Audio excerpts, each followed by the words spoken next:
הייתי בתשע. למה? החוף היה עוד עתייה בסוף החוף. עתייה של הגומי. ורק לא הייתה פומפה של...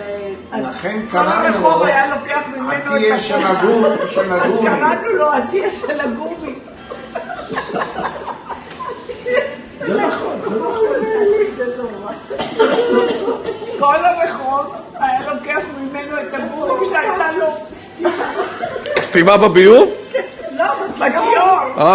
פומפה כזאת, אתה לא יודע איפה. עתייה של הגומי. עתייה של הגומי? זה חדש.